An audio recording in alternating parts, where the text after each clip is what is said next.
Have you ever noticed that New Year's episodes in TV shows tend to be where writers completely lose their minds? I'm talking leather pants disasters, claustrophobic limo nightmares, and alien possessions on New Year's Day. I've analyzed the most memorable New Year's episodes in television history. And what I discovered is that these episodes work because writers use the pressure and symbolism of New Year's to push their characters to absolute extremes. So today, I'm going to break down 3 of the most insane and iconic New Year's episodes ever made, explaining exactly what happens, why they became legendary, and what storytelling techniques made them unforgettable. Let's start with what might be the most iconic New Year's episode in sitcom history. Friends, the one with all the resolutions, from Season 5. This episode has become legendary for one scene in particular, but the entire episode is a brilliant exercise in escalating chaos. The premise is simple. The gang makes New Year's resolutions, and we watch them struggle to keep them. But what makes this episode genius is how each resolution is specifically designed to be nearly impossible for that character, forcing them into increasingly desperate behavior. Let me break down why this works so well. Rachel resolves not to gossip anymore, which seems achievable until you realize that gossip is how Rachel connects with people and processes information. Watching her physically struggle not to share secrets creates comedy through relatable suffering. Chandler resolves not to make fun of his friends, which is essentially asking him to remove his primary defense mechanism and communication style. The episode mines humor from watching him bite his tongue and struggle to interact without sarcasm. Ross decides to try something new every day, which seems positive until you remember that Ross's entire personality is built on routine and control. And this brings us to the scene that made this episode immortal: the leather pants incident. Ross, trying to fulfill his resolution, wears leather pants on a date.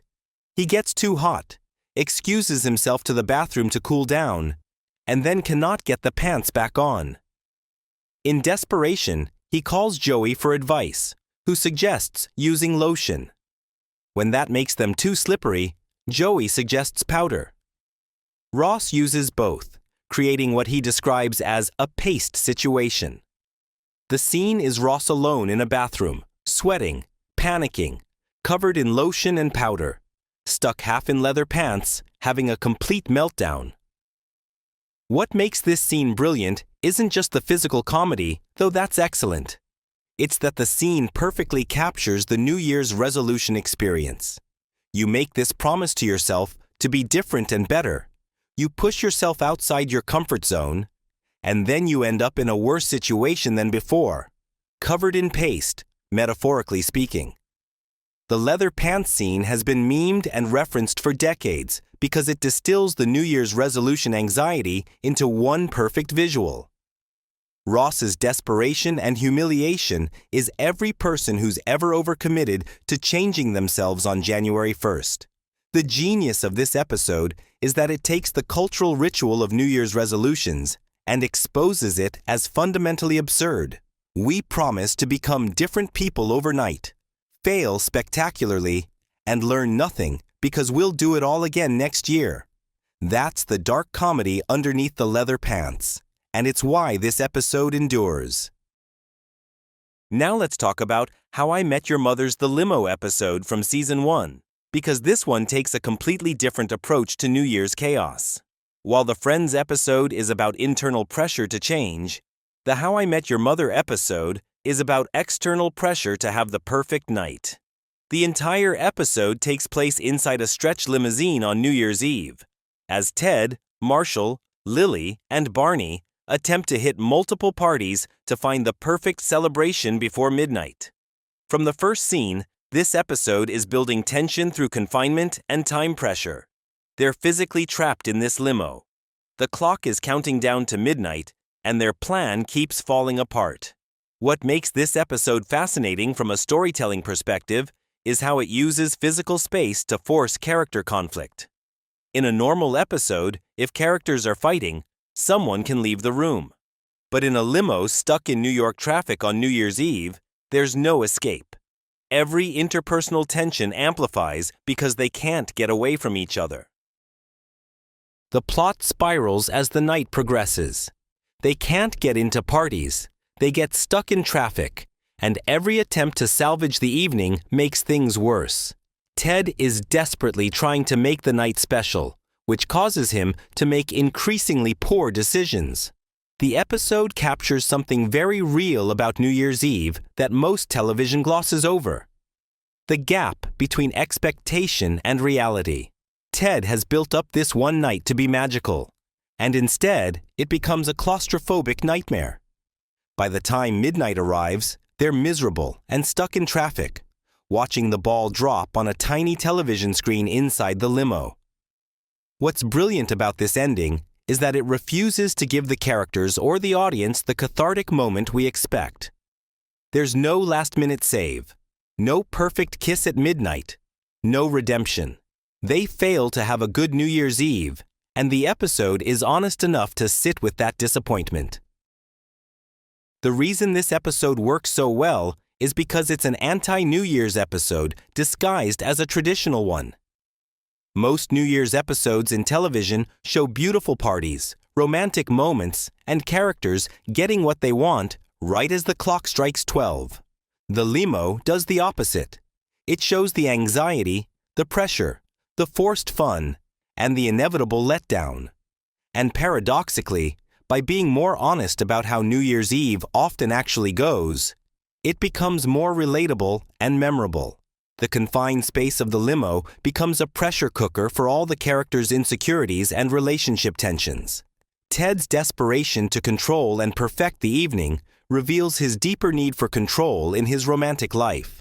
The episode uses the New Year's Eve setting not as a backdrop, but as a narrative engine that drives character revelation. This is sophisticated sitcom writing that understands how to use setting as a storytelling tool. Before I break down the final episode, I need you to do something. Hit that subscribe button and notification bell because I make videos like this all the time. Now let's get to the final episode, because this one is wild for completely different reasons. Doctor Who's Resolution from 2019 is a New Year's Day special, and it takes the concept of facing your past, a classic New Year's theme, and literalizes it with alien horror. The episode opens with a prologue set in medieval times where 3 custodians split a Dalek creature into pieces and bury them separately across England to prevent it from reconstituting. Jump to present-day New Year's, and archaeologists accidentally bring the pieces together, allowing the Dalek to reform. But instead of immediately building a traditional Dalek shell, the creature possesses a human woman and uses her body as a vehicle. This is where the episode gets genuinely disturbing. We watch this woman, who has a boyfriend and a normal life, become a puppet for an alien creature that represents pure hatred. The possession scenes are horrifying because they maintain just enough of her humanity that we see her struggling against the control. Meanwhile, there's a parallel storyline about Ryan, one of the companions, dealing with his estranged father showing up after years of absence. The episode deliberately mirrors these two plots. Ryan is confronting a painful part of his past that he's been avoiding, while the Doctor is literally fighting a creature from the past that refuses to stay buried. This is New Year's symbolism working on multiple levels. The holiday is about fresh starts, but the episode argues that you can't actually start fresh until you confront what you've been running from. Ryan has to decide whether to forgive his father or maintain his boundaries. The Doctor has to face that the Daleks, her greatest enemy, can never truly be defeated.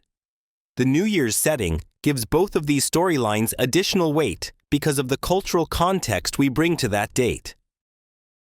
What makes this episode particularly crazy is the makeshift Dalek shell. After possessing the woman, the Dalek creature forces her to build a new shell from scrap metal and salvaged technology in Sheffield. The resulting Dalek looks cobbled together and improvised, which somehow makes it more threatening than the usual polished design. It's resourceful and desperate and dangerous in a very immediate way. The episode climaxes with the Doctor confronting this improvised Dalek on New Year's Day, fighting to save the Earth while Ryan decides whether to let his father back into his life. The episode refuses easy answers on either front. The Dalek is defeated but not destroyed, suggesting that some battles are never truly over. Ryan tentatively accepts his father's presence but doesn't forgive him, acknowledging that reconciliation is a process, not a moment. This is mature storytelling that uses the New Year's setting to explore complex themes about forgiveness, moving forward, and living with unresolved pain. The reason I included this episode alongside 2 sitcoms is because it demonstrates that these New Year's storytelling techniques work across genres. Whether it's comedy or science fiction, the fundamental elements are the same. The holiday creates pressure, expectations, and a cultural context that writers can exploit. Resolution uses New Year's Day as a metaphor for confronting what you've been avoiding, and it does so through both intimate family drama and large-scale alien invasion. Only Doctor Who could make that combination work, but the underlying structure is the same as the Friends and How I Met Your Mother episodes. All 3 use New Year's as a crucible that forces characters to face something they've been avoiding, whether it's their own flaws, their disappointment, or their unresolved trauma. So what connects all 3 of these episodes and makes them memorable? They all understand that New Year's is fundamentally about the gap between who we are and who we want to be. The Friends episode explores that through resolutions that force characters to confront their defense mechanisms. The How I Met Your Mother episode explores it through the gap between the perfect night they imagined and the disappointing reality they experienced. The Doctor Who episode explores it through literal and metaphorical confrontations with the past. These episodes endure because they tap into something universal about the New Year's experience. We all feel that pressure to transform, that hope for fresh starts, and that inevitable collision with reality. The best television takes those feelings and externalizes them through story. Here's the bigger lesson if you're interested in storytelling or content creation. Notice how all 3 episodes use constraint as a creative tool. The Friends episode constrains each character with an impossible resolution. The How I Met Your Mother episode constrains the characters physically in a limo. The Doctor Who episode constrains the characters emotionally with unresolved past trauma. Constraint creates pressure, and pressure reveals character truth. This is fundamental to good storytelling regardless of medium. When you're writing content, creating videos, or telling stories, think about what constraints you can add that will force your subjects or characters to reveal themselves. The New Year's setting is itself a constraint, a deadline that creates urgency and raises stakes. That's why these episodes work, and why understanding them makes you a better consumer and creator of content. If you made it all the way to the end of this video, thank you so much for watching. And if you somehow still haven't subscribed, please do it right now. Hit that subscribe button, click the notification bell, and drop a comment telling me which of these 3 episodes is your favorite, or if there's another New Year's episode you think deserves analysis. Thanks for watching, and I'll see you in the next one.